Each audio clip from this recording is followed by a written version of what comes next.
आनंद मठ। आनंद मठ और ऋषियों की अनमोल धरोहर को संजोएं।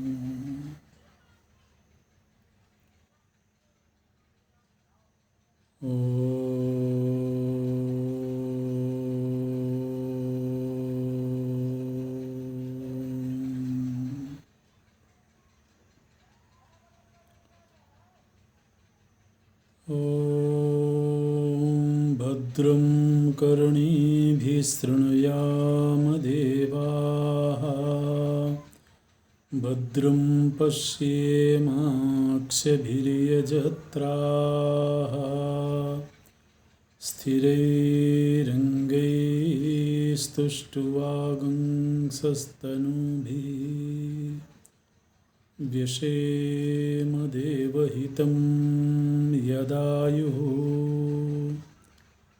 स्वस्ति न इन्द्रो वृद्धस्रवाः, स्वस्ति नः पूषा विश्ववेदाः,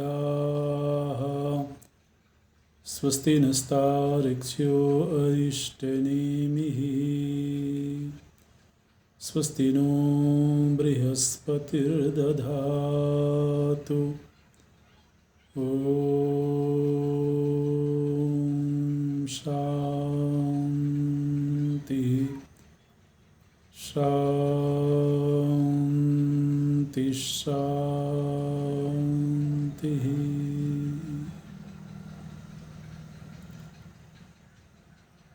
सच्चिदानन्दरूपाय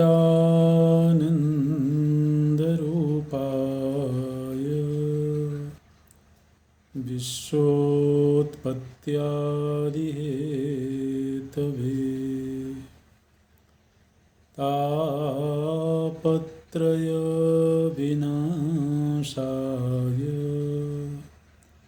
श्रीकृष्णाय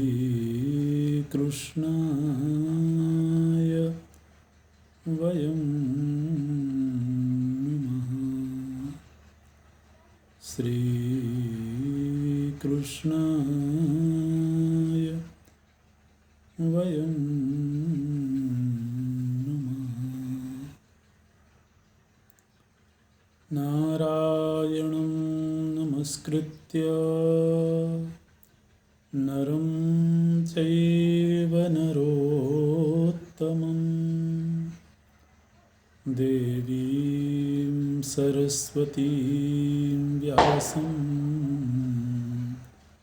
ततो जयमुदीरयेत्, ततो जयमुदीरयेत्।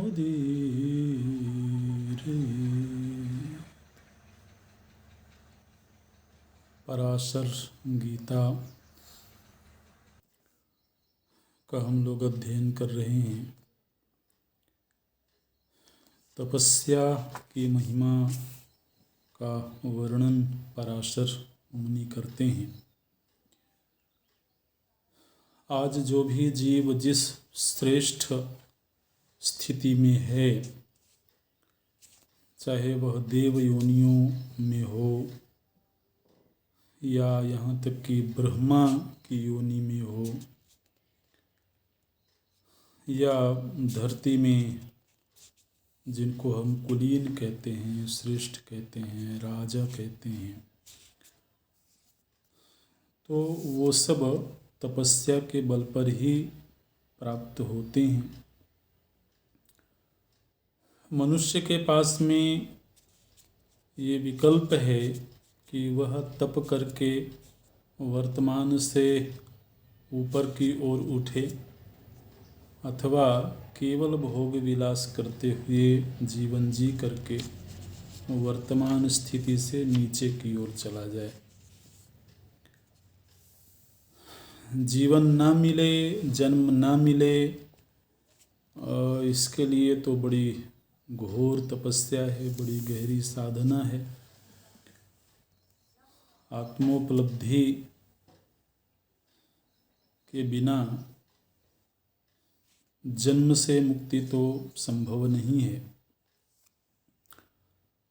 लेकिन ये है कि वर्तमान से श्रेष्ठ स्थिति ही प्राप्त हो, ऐसा तो हम कर सकते हैं, हमारे हाथ में है। तो ये तप की बड़ी भारी महिमा पराशर ऋषि ने यहाँ पर कही है और सभी शास्त्रों में तो तप की महिमा गाई गई है। गोस्वामी जी लिखते हैं, तप आधार सब सृष्टि भवानी। आज जिसके पास में जो भी विशिष्टताएं हैं, चाहे वह भौतिक विशेषताएं हों या पारलौकिक विशेषताएं हों, वो सब तप के बल पर ही प्राप्त हुई हैं। अच्छा, अब महाराज जनक कुछ प्रश्न करते हैं। वर्ण संबंधी कुछ प्रश्न किए गए हैं। बोलते हैं कि जैसा कि हम शास्त्रों में सुनते हैं कि ब्रह्मा जी से ही सभी प्राणियों की उत्पत्ति हुई है, तो निश्चित रूप से मनुष्यों की उत्पत्ति भी ब्रह्मा जी से ही हुई है। तो ब्रह्मा जी से जो उत्पन्न हुए वो ब्राह्मण कहलाए। ये एक मोटी परिभाषा इस तरह से की जाती है, ब्रह्मणा जायते इति ब्राह्मणः। ब्रह्मा जी से जो उत्पन्न हुए हैं वो ब्राह्मण हैं। तो इसका मतलब ये हुआ कि सृष्टि के आरंभ में केवल ब्राह्मणों की ही उत्पत्ति हुई और फिर ब्राह्मणों से जो आगे संतानें पैदा हुई तो उन्हीं में फिर ये क्षत्रिय, वैश्य, शूद्र आदि का विभाग हुआ। तो प्रश्न ये है कि यदि जन्म काल में सभी ब्राह्मण ही थे तो फिर वर्ण का विभाग क्यों हुआ? कथम ब्राह्मण तो जातो विशेष ग्रहणम गतः वर्णो विशेष वर्णानां महर्षे केन जायते एतदिच्छाम्यहं ज्ञातुं तद ब्रूहि वदतां वर। तो पराशर ऋषि इस प्रश्न का उत्तर देते हैं। बोलते हैं कि ये बात सत्य है कि समूची सृष्टि की ही उत्पत्ति ब्रह्मा जी के माध्यम से ही हुई है, तो उसी उत्पत्ति में मनुष्य भी हैं। किंतु मनुष्यों की जो उत्पत्ति हुई वो 4 तरीके से हुई। बोले, मुखजा ब्राह्मणास्तात बाहुजाः क्षत्रियाः स्मृताः उरुजा धनिनो जा राजन्न पादजाः परिचारकाः। तो ब्रह्मा जी के शरीर से ही, शरीर के अलग अलग हिस्सों से अलग अलग प्राणियों की सृष्टि हुई। यहाँ तक कि दुनिया की अन्य भी जो वस्तुएं हैं, चाहे वो सजीव हों चाहे निर्जीव हों, वो सब ब्रह्मा जी के ही शरीर के अलग अलग हिस्से से उत्पन्न हुए। तो बोले, मनुष्यों में ही 4 तरह के मनुष्य ब्रह्मा जी के 4 अंगों से उत्पन्न हुए। ब्रह्मा जी के मुख से जो मनुष्य उत्पन्न हुए उनको ब्राह्मण कहा गया। ऐसे मुखजा ब्राह्मणास्तात बाहुजाः क्षत्रियाः स्मृताः। ब्रह्मा जी के बाहुओं से भी कुछ मनुष्य उत्पन्न हुए तो उनकी क्षत्रिय संज्ञा हुई। इसी तरह से उरुजा धनिनो राजन, उनके उरु जघन प्रदेश से जो मनुष्य उत्पन्न हुए उनकी वैश्य संज्ञा हुई। और पादजाह परिचारका, उनके चरणों से जो उत्पन्न हुए उनको शूद्र कहा गया। इस तरह से तो ये तो हम वेदों में भी पढ़ते ही हैं, गीता जी में भी प्रभु जी ने इस तरह से कहा है। तो अब चाहे वहाँ पर हम ब्रह्मा जी को रख लें या भगवान नारायण को रख लें तो उसमें कोई विशेष बात नहीं है। तो बोले इस तरह से चतुर्वर्ण की उत्पत्ति हुई। और फिर इसी तरह से एक प्रश्न पूछते हैं। अच्छा, इस चर्चा के संदर्भ में एक बात और पराशर ऋषि ने कहा कि मूल रूप से तो जन्म काल में, सृष्टि के आरंभ में 4 ही वर्ण के मनुष्य उत्पन्न हुए, लेकिन इन चारों में कालांतर में आपस में भी संसर्ग होता रहा और आपस में संसर्ग होते रहने से अन्य वर्ण भी फिर उत्पन्न हुए। तो जो अन्य वर्ण हैं वो फिर वर्ण संकर कहलाते हैं। इस तरह से तो जिनमें जैसे अतिरथ, अंबष्ठ, उग्र, वैदेह, स्वपाक, पुलकश, स्तेन, निषाद, सूत, मागध, ये सब भी अलग अलग वर्ण ही हैं। चांडाल भी इसी में आता है, ब्रात्य, चांडाल आदि। तो ये सब आपसी संसर्ग से अन्य वर्णों की उत्पत्ति हुई तो वो वर्ण संकर श्रेणी में गिने गए। अच्छा, तो इसी चर्चा के क्रम में एक प्रश्न जनक जी पूछते हैं कि मनुष्यों के हम अनेक तरह के गोत्र सुनते हैं, अनेक तरह के गोत्र होते हैं, तो ये गोत्र का विभाग किस तरह से हुआ ये बोलते हैं। जबकि सभी का जन्म ब्रह्मा जी से ही हुआ तो फिर अनेक गोत्र कैसे हो गए। ब्रह्मणैकेन जातानां नानात्वं गोत्रतः कथम, बहूनि हि लोके वै गोत्राणि मुनिसत्तम। दुनिया में अनेक गोत्र देखे जाते हैं, तो ये विभाग कैसे हुआ। तो बोलते हैं कि ये बात सत्य है कि आरंभ में मानवीय सृष्टि ब्रह्मा जी से ही हुई, लेकिन ब्रह्मा जी से उत्पन्न जो ऋषि थे उन्होंने कालांतर में अपनी तपस्या से भी संतानों को जन्म दिया। तो फिर अनेक ऋषियों की वंश परंपराएं जब चलने लगी तो फिर उन ऋषियों के नाम के आधार पर ही गोत्र नाम रख दिया गया।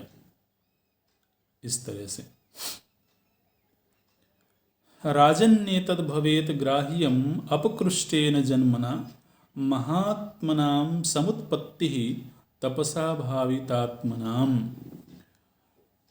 तो ऋषियों के माध्यम से, महात्माओं के माध्यम से जो सृष्टियाँ हुई हैं भविष्य में, तो उन ऋषियों के आधार पर भी वो गोत्र शामिल हो गए, उनका उस तरह से नाम रख दिया गया। तो अब अगर इस तरह की स्वतंत्रता हो कि जिससे वंश परंपरा चल जाए उससे वही गोत्र नाम रख दिया जाए, तब तो फिर असंख्य हो जाएंगे। आज भी एक पिता के 4 संतानें हो तो फिर पिता के नाम से ही वो गोत्र चल पड़े, है ना। लेकिन उस समय पर ब्रह्मा जी ने जब अपने मानस पुत्रों को, मरीचि आदि ऋषियों को ये आदेश दिया कि अ, आप लोग संतानोत्पत्ति करिए, तो वहाँ जो संतानोत्पत्ति थी वो अलग तरह की थी। हम सुनते हैं कि उस ऋषि के 1,000 संतानें हुई, उनके 10,000 संतानें हुई, है ना, इस तरह से सुनते हैं। तो अब आज का कोई आदमी तो 10,000 20,000 संतान उत्पन्न नहीं करेगा। तो वो भी ब्रह्मा जी के ही आदेश से सृष्टि उत्पत्ति में ब्रह्मा जी के कार्य को सहज करने के लिए विशेष रूप से शक्ति संपन्न थे, और उन्होंने असंख्य संतानों को जन्म दिया, इसलिए उनके नाम से वो गोत्र नाम आगे बढ़ गया। अच्छा, लेकिन इसमें एक बात बोलते हैं, बोले मूल रूप से तो आरंभ में 4 गोत्र ही थे। मूल गोत्राणि चत्वारि समुत्पन्नानि पार्थिव, अंगिराः कश्यपश्चैव वसिष्ठो भृगुरेव च। आरंभ में मूल गोत्र 4 ही थे। वो क्या हैं? बोले अंगिरा, कश्यप, वशिष्ठ और भृगु, ये मूल गोत्र थे। और फिर आगे चल करके और फिर गोत्र का विभाग होता चला गया इस तरह से। अच्छा,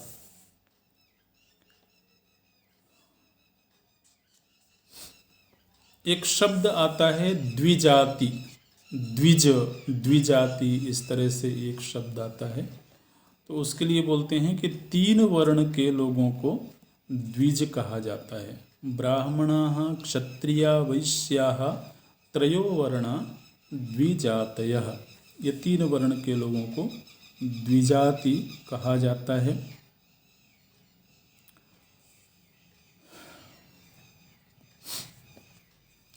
प्रायः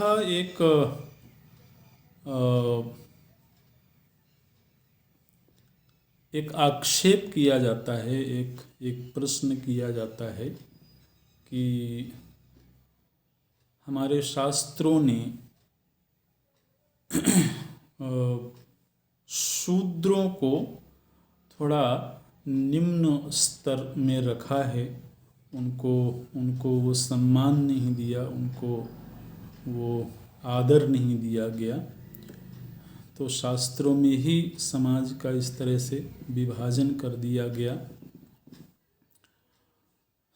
तो इसलिए ये शास्त्र मानवता के विरोधी हैं।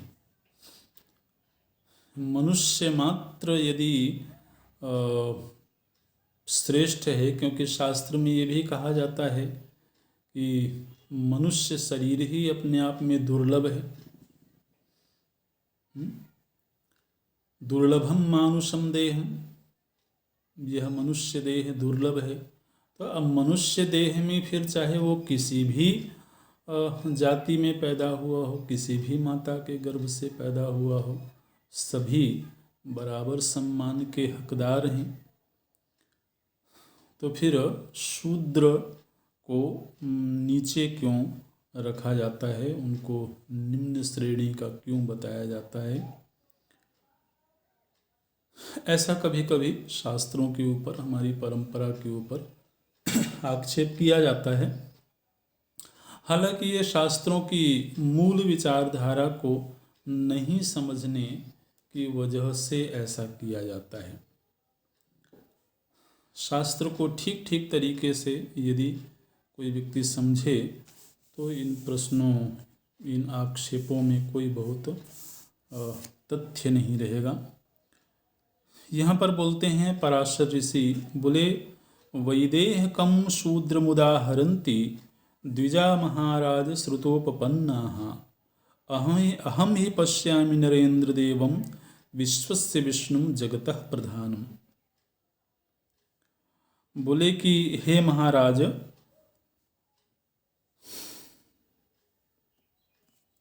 शूद्र को प्रजापति के स्थान पर रखा गया है। जो विद्वान हैं, जो वेद शास्त्रों के ज्ञाता हैं, श्रुतोपपन्नाः द्विजाः, जो वेद शास्त्र के ज्ञान से संपन्न हैं, उन्होंने शूद्र को प्रजापति के तुल्य माना है, प्रजापति के स्थान पर रखा है। क्यों प्रजापति के स्थान पर रखा है? तो जिस तरह से प्रजापति माने ब्रह्मा जी सृष्टि का पालन करते हैं, इसी तरह से शूद्र भी अपने सेवा कार्य के द्वारा लोगों का पालन करते हैं। तो ये द्विजातियों का ऐसा कथन है, लेकिन मैं ऐसा मानता हूँ, पराशर ऋषि बोलते हैं, अहम ही पश्यामि नरेंद्र देवम विश्वस्य विष्णुम जगतः प्रधानम। बोले मैं ऐसा मानता हूँ कि इस समूचे जगत के जो पालक हैं वो तो भगवान विष्णु हैं।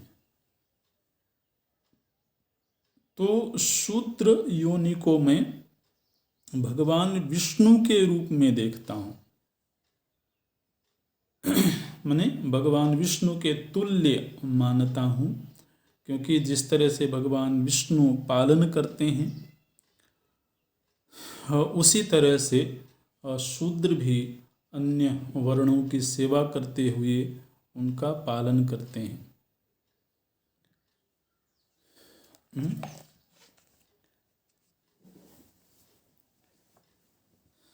तो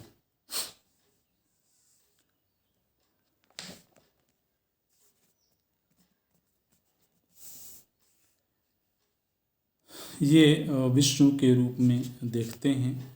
और वैसे भी अगर उत्पत्ति के क्रम से भी देखा जाए तो जैसे अभी अभी हम लोगों ने पढ़ा कि ब्रह्मा जी के चरणों से शूद्र योनि की उत्पत्ति होती है, और पादयोः विष्णु, चरण के देवता भगवान विष्णु हैं, है ना। तो वास्तव में तो शरीर का कोई भी अंग उत्कृष्ट या निकृष्ट नहीं होता है। किसी का सम्मान करना हो तो हम चरण स्पर्श ही करते हैं, हम उनके बाहुओं का अथवा सिर का स्पर्श नहीं करते हैं। तो हमारे शास्त्र की दृष्टि में निकृष्टता और उत्कृष्टता का विभाग नहीं है,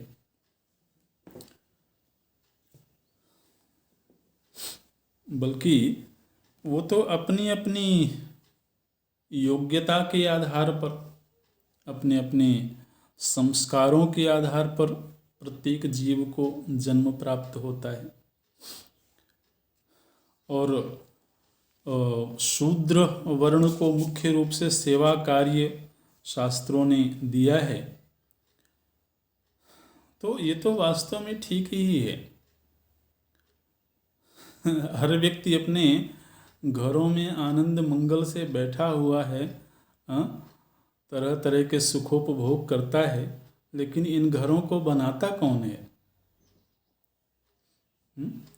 श्रम करने वाले, शारीरिक श्रम करने वाले लोग ही तो घरों को बनाते हैं। जितनी भी हम जीवन में चीज़ों का उपभोग करते हैं, तो वो सब श्रमिक के द्वारा ही संपन्न होती हैं। श्रमिक उपलब्ध ना हो तो व्यक्ति परेशान होके रह जाए, दुखी होके रह जाए। घर में जो लोग सेवा करने आते हैं वो सेवा करने ना आवें तो फिर आप अपना सुख चैन देखिए।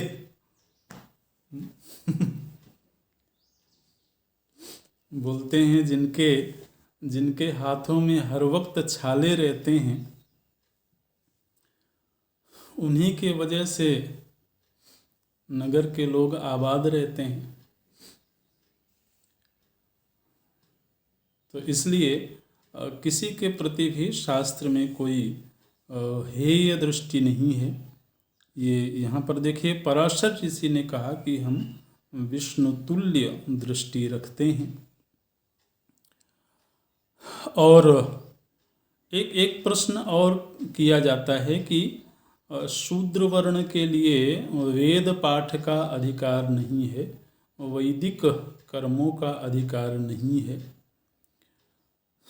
तो उसके लिए बोलते हैं सतां व्रतम अधिष्ठाय निहीना उद्दीर्षवः मंत्रवर्जम न दुष्यन्ति कुर्वाणाः पौष्टिकीः क्रियाः। बोले कि ये बात सत्य है कि शूद्र वर्ण को वैदिक मंत्र के उच्चारण का अधिकार नहीं है, क्योंकि वेद पढ़ना अथवा वेद मंत्र के उच्चारण के लिए एक अधिकार की आवश्यकता होती है, एक बौद्धिक स्तर की आवश्यकता होती है। तो अब वो बौद्धिक स्तर यदि किसी ब्राह्मण के पास नहीं है तो वो भी वेद पाठ नहीं कर पाएगा, किसी क्षत्रिय के पास नहीं है तो वो भी वेद नहीं पढ़ पाएगा। वेद तो जरा बहुत ही उत्कृष्ट कोटि के शास्त्र हैं ना, उनका उच्चारण करना ही सभी के बस की बात नहीं होती है, चाहे भले कोई अपने आप को उच्च वर्ण का मानता हो। तो वेद पढ़ना, उसका ठीक ढंग से पाठ कर पाना, ये तो जो अपने आप को ब्राह्मण मानते हैं उनके लिए ही आसान नहीं होता है इस तरह से। तो इसलिए शूद्र को एक ऐसा वर्ण माना गया जिसमें बौद्धिक प्रखरता का अभाव होता है, चिंतन की प्रखरता का अभाव होता है, इसलिए उसको वेद का अधिकार नहीं दिया गया। लेकिन जहाँ तक क्रियाओं की बात है तो यहाँ पर पराशर जी बोलते हैं कि वेद मंत्रों का उच्चारण किए बिना वो हर प्रकार की धार्मिक क्रिया का अनुष्ठान कर सकते हैं।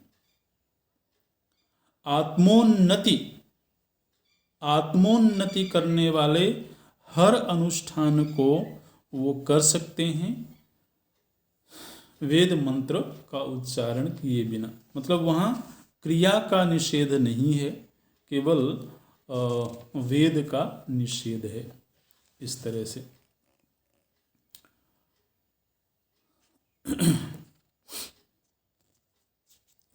फिर एक प्रश्न पूछा गया है, बड़े ही व्यावहारिक प्रश्न पूछे गए हैं यहाँ पर, जो प्रायः समाज में पूछे जाते हैं, आक्षेप किए जाते हैं।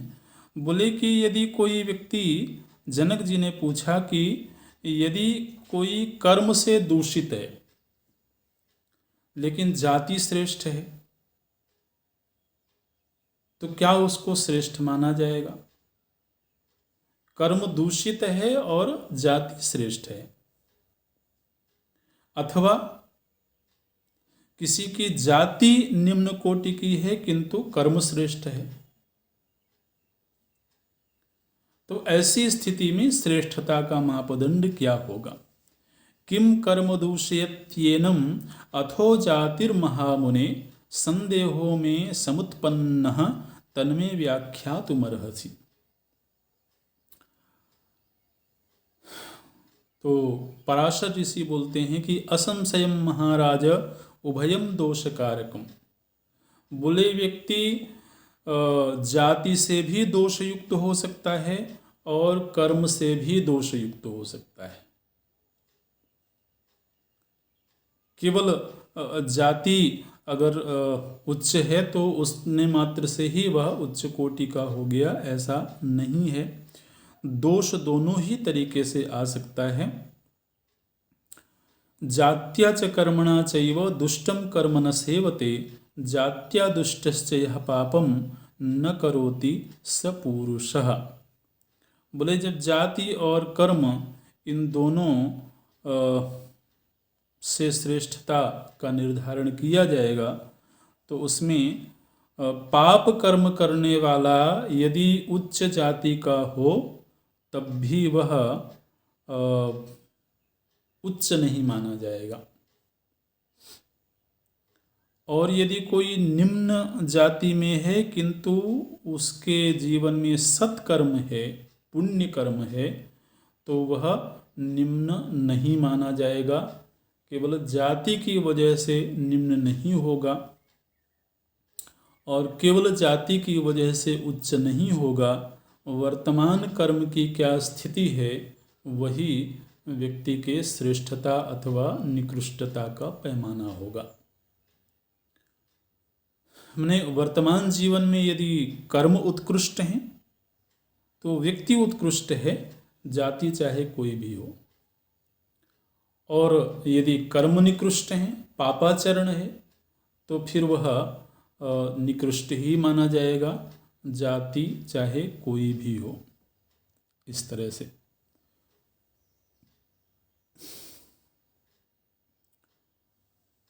अच्छा, फिर जनक जी प्रश्न करते हैं, कानि कर्माणि धर्म्याणि लोकेस्मिन् द्विजसत्तमा न हिंसन्तीह भूतानि क्रियमाणानि सर्वदा। क्या कोई ऐसा अनुष्ठान, क्या कोई ऐसा कर्म है जिस कर्म को करने में किसी भी प्राणी की हिंसा न होती हो? क्या कोई ऐसा कर्म है जिसके संपादन में किसी भी प्राणी की किसी भी प्रकार से हिंसा न होती हो? बोले कि ऐसा कर्म तो केवल सन्यासी के जीवन में होता है। सन्न्यस्याग्निनुदासीनाः पश्यन्ति विगतज्वराः नैश्रेयसं कर्मपथं समारुह्य यथाक्रमम्। प्रसृता विनयोपेता दमनित्याः सुसंश्रिताः प्रयान्ति स्थानमजरं सर्वकर्म विवर्जिताः। बोले जिन्होंने सर्वकर्म का संन्यास कर दिया है, समस्त काम्य निषिद्धादि कर्मों का संन्यास कर दिया है और उदासीन वृत्ति से रहते हुए केवल आध्यात्मिक कर्म ही करते हैं, माने योगारूढ़ स्थिति को प्राप्त होकर के शास्त्र श्रवण मनन रूप कर्म ही करते हैं और जीवन में इंद्रिय संयम है, विनम्रता है, तो ऐसा जीवन जीते हुए जो शास्त्रीय कर्म किए जाते हैं तो वही कर्म ऐसे हैं जो सर्वथा हिंसा रहित हैं। अन्यथा तो यहाँ तक कि यज्ञ याग आदि में भी नहीं चाहते हुए भी कुछ न कुछ हिंसा हो जाती है। युद्ध आदि कार्यों में तो हिंसा होती ही है, कृषि कार्य में हिंसा होती है। तो लेकिन योगारूढ़ स्थिति में जो कर्म होते हैं वास्तव में उनको कर्म की श्रेणी में नहीं रखा जाता है। जो शास्त्रीय कर्म होते हैं वही ऐसे कर्म हैं जो हिंसा रहित हैं और वो जो संन्यास जीवन में किए जाते हैं। ऐसे तो इस तरह से सर्वथा निर्दोष कर्मों का संपादन करते हुए वो अविनाशी पद को प्राप्त करते हैं। तो ये एक चर्चा यहाँ पर हुई है।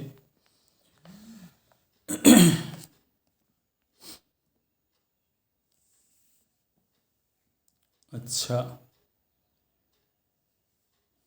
अब कुछ चर्चा मृत्यु के संदर्भ में है।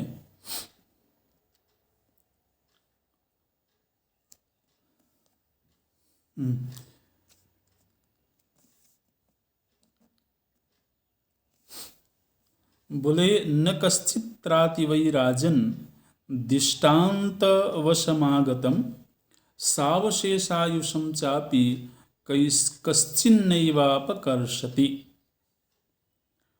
बोले यदि कोई प्राणी मृत्यु के अधीन हो गया हो, माने उसका प्रारब्ध समाप्त हो गया हो, तो फिर दुनिया में कोई भी व्यक्ति नहीं है जो उसको मृत्यु से बचा सके। और यदि किसी की आयु शेष है तब भी कोई ऐसा व्यक्ति नहीं है जो उसे मृत्यु दे सके। तो प्रत्येक प्राणी को जो मृत्यु मिलती है वह उसके अपने नियत काल में ही मिलती है।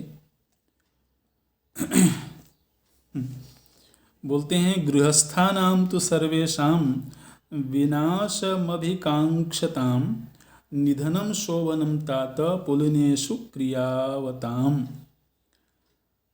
बोले कि जो गृहस्थाश्रमी मृत्यु की इच्छा रखते हों, अब ये इच्छा तो प्रायः कोई रखता हो ऐसा कहना बड़ा मुश्किल है, हालांकि बिना इच्छा किए ही मिलती ही है सभी को। लेकिन बोलते हैं कि यदि कोई गृहस्थ मृत्यु की इच्छा रखता हो, मृत्यु की इच्छा रखना मतलब अब मृत्यु के करीब हो, तो इसलिए उसके लिए जो सबसे शोभनकारी मृत्यु है वो गंगा आदि पवित्र नदियों के तट पर प्राप्त होने वाली मृत्यु, किसी पवित्र तीर्थ में अथवा किसी पवित्र सरोवर सरिता आदि के समीप में जो मृत्यु प्राप्त होती है वही श्रेष्ठ मृत्यु मानी गई है। और वहाँ पर भी जाकर के केवल गंगा जी के तट पर चले गए और वहाँ जाकर के बैठे हुए हैं मृत्यु की प्रतीक्षा करते हुए, ऐसा नहीं, वहाँ जाकर के और शुभ कर्मों का अनुष्ठान करते हुए। तो अब चूंकि ये सब शास्त्रों में बातें लिखी हुई हैं तो समाज में भी इस तरह की परंपराएं देखी जाती हैं, रूढ़िगत वो परंपराएं चल पड़ती हैं। तो फिर अनेक लोग ऐसे तीर्थों में जाकर के निवास करने लगते हैं। तो निवास करते हुए व्यक्ति जब सत्कर्म करता हो, साधना करता हो, तो साधनामय जीवन जीते हुए उसे मृत्यु का वर्ण करना चाहिए। जो लोग हठपूर्वक अपने शरीर का त्याग करते हैं, हठपूर्वक मने जैसे जो लोग आत्मदाह करते हैं, आत्महत्या करते हैं, तो बोले ऐसा करने वाले लोगों को तो यातना में शरीर की प्राप्ति होती है, ये बोलते हैं। जैसे किसी ने विष खा लिया अथवा किसी ने गले में फांसी लगा लिया, आग में कूद गया या अपने आप में आग लगा लिया, इस तरह से विषम उद्बंधनम दाहो दस्युहस्तात् तथा बधः दंष्ट्रिभ्यश्च पशुभ्यश्च प्राकृतो वध उच्यते। बोले कि इस तरह की जो मृत्यु होती है वो अधम श्रेणी की मृत्यु मानी जाती है, माने जो अपने आप ही शरीर का त्याग करता है। बोले यह शरीर मनुष्य का विशेष रूप से शरीर बहुत ही मंगलमयी शरीर है, मोक्ष साधन रूप यह शरीर है, और ऐसे मंगलमयी शरीर को व्यक्ति किसी आवेश में आकर के त्याग कर देता है तो वह अपराधी माना जाएगा। कबहू की करी करुणा नर देहि देत ईश बिनु हेत सनेहि। गोस्वामी जी ने तो ये कहा कि भगवान के अनुग्रह से, उनकी करुणा से ही किसी किसी जीव को यह मानव देह प्राप्त होता है। तो ऐसा भगवान का अनुग्रह प्राप्त होकर के भी व्यक्ति जब अपने आवेश में आकर के इस शरीर का त्याग करता है तो वह अपराधी माना जाएगा और उसको उस अपराध का दंड भी प्राप्त होगा। उत्तम मृत्यु कौन सी है? तो जैसे कि स्थान के विषय में बताया गया, स्थान की पवित्रता हो, काल की पवित्रता हो। काल की पवित्रता के लिए बोलते हैं आपन्ने तो उत्तराम काष्ठाम सूर्य योदिन निधनम व्रजेत नक्षत्रे च मुहूर्ते च पुण्य राजंस पुण्यकृत। बोले अब आजकल ना तो किसी तीर्थ में मृत्यु होती है, ना किसी गंगा आदि के तट पर मृत्यु होती है, हॉस्पिटल में मृत्यु होती है। कहाँ होती है? बोले अस्पताल में होती है जी।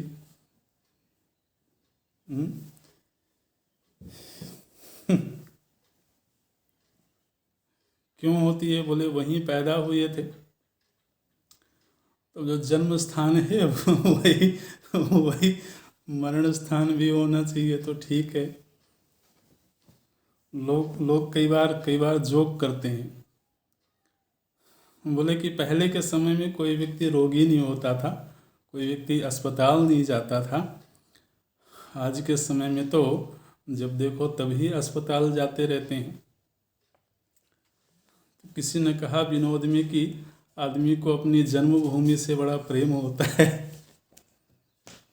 क्योंकि जन्म ही अस्पताल में हुआ है, इसलिए वो बीच बीच में जाता रहता है। तो अब शास्त्र तो इस तरह से कहते हैं, देश की पवित्रता, काल की पवित्रता। काल की पवित्रता के लिए क्या बोलते हैं? बोले सूर्य उत्तरायण में हो, उत्तम नक्षत्र हो, पवित्र मुहूर्त हो, तो ऐसे मुहूर्त में जैसे एकादशी, पूर्णिमा आदि, तो उससे भी मृत्यु की श्रेष्ठता मानी जाती है। अच्छा जी, और मृत्यु के विषय में एक चर्चा और करते हैं कि उस समय पर व्यक्ति के शरीर से प्राणों का जो निर्गमन होता है, वो किस स्थान से निर्गमन होता है, उसके आधार पर भी व्यक्ति की स्थिति का पता लगता है। ऐसे बोले ऊर्ध्वं भित्वा प्रतिष्ठन्ते प्राणाः पुण्यवतां नृप मध्य पुण्यानाम अधमो दुष्कृत कर्मणाम। बोले कि जो पुण्यात्मा पुरुष होते हैं तो उनके प्राण ब्रह्मरंध्र का भेदन करके निकलते हैं। ब्रह्मरंध्र जो शिरोभाग होता है, सिर का ऊपरी भाग होता है, तो उस स्थान का भेदन करके प्राण निकलते हैं। क्योंकि वेदों में भी ये बात कही गई है कि जीव जब इस शरीर में प्रवेश करता है तो वह ब्रह्मरंध्र से ही प्रवेश करता है। सीमानं विदार्य एतया द्वारा प्रापद्यत। ये जो जीव है ये तो भगवान का ही रूप है, परमात्मा का ही अंश है, और परमात्मा राजा है। इस शरीर में राजा कौन है? इंद्रियां तो सब सेवक हैं। तो नेत्र इंद्रिय नेत्र के द्वार से अंदर गई, मुख रसना इंद्रिय मुख के द्वार से अंदर गई। तो सभी ये जो सेवक हैं इनके अलग अलग मार्ग हैं। अब जो सेवकों के आने जाने का मार्ग होता है वही राजा के आने जाने का मार्ग नहीं होता है। राजा का तो जो मार्ग होता है वो राजमार्ग बोलते हैं उसको।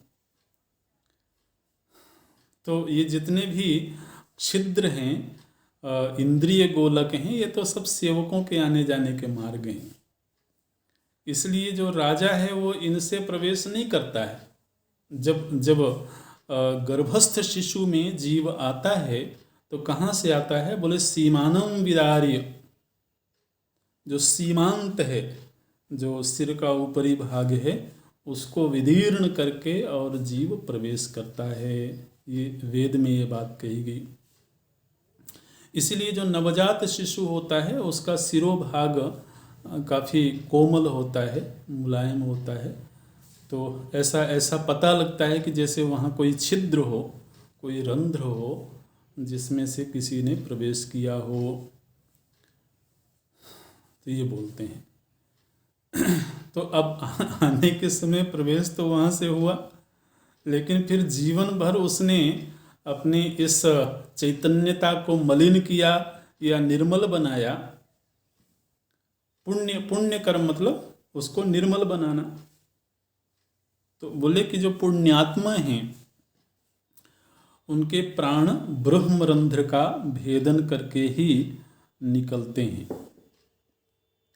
अच्छा, और जिनका पुण्य कर्म मध्यम श्रेणी का है, उन्हें बहुत उच्च कोटि के नहीं है लेकिन बहुत निकृष्ट भी नहीं है, मध्यम श्रेणी का जिन्होंने पुण्य कर्म किया होता है, उनके प्राण मध्य द्वार से, मध्य द्वार का मतलब मुख से अथवा नेत्र से, इस तरह से निकलते हैं।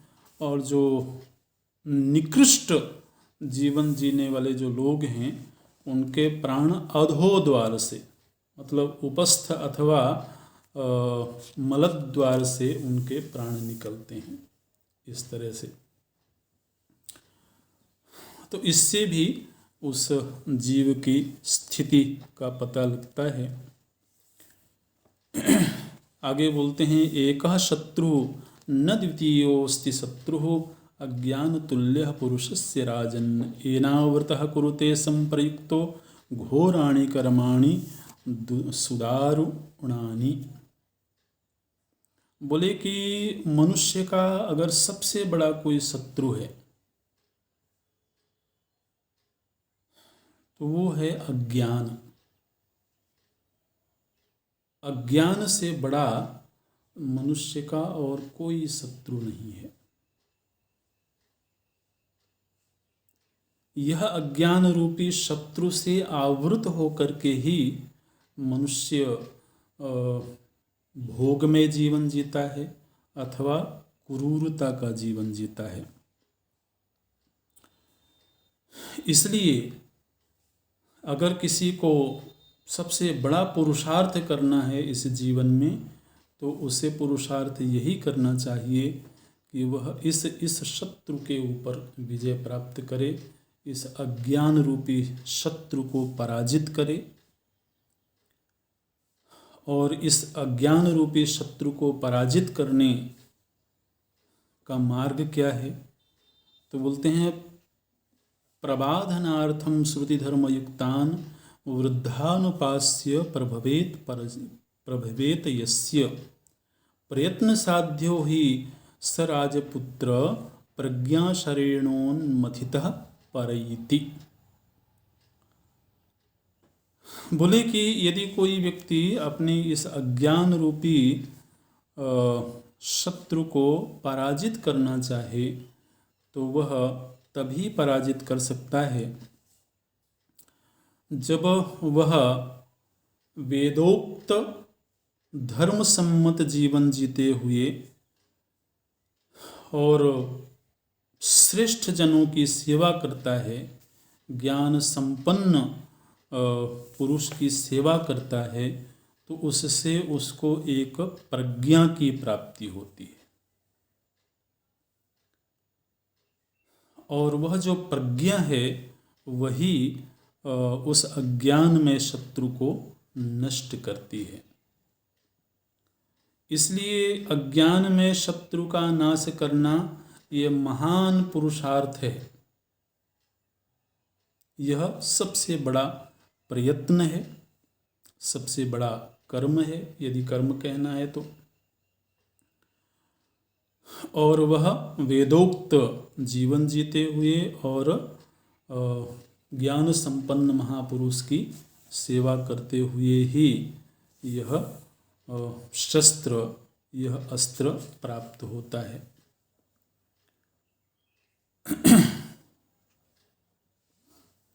अच्छा,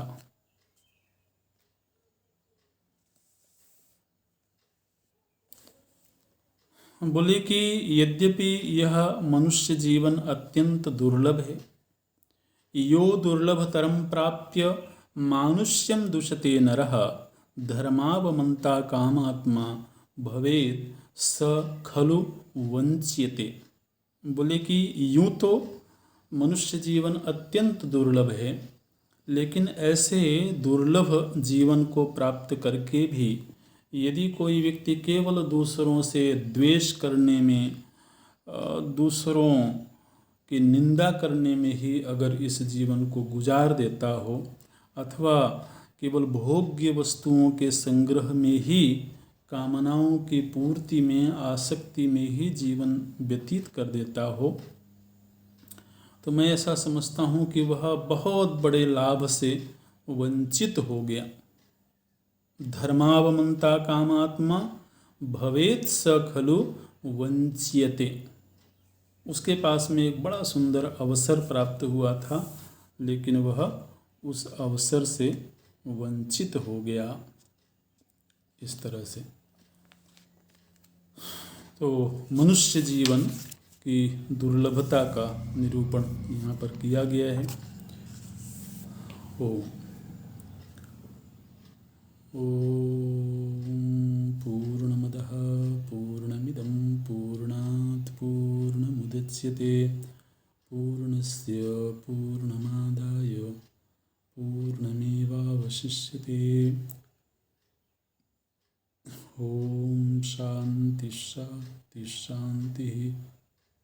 हरि ओम। श्री गुरुभ्यो नमः। हरि ओम।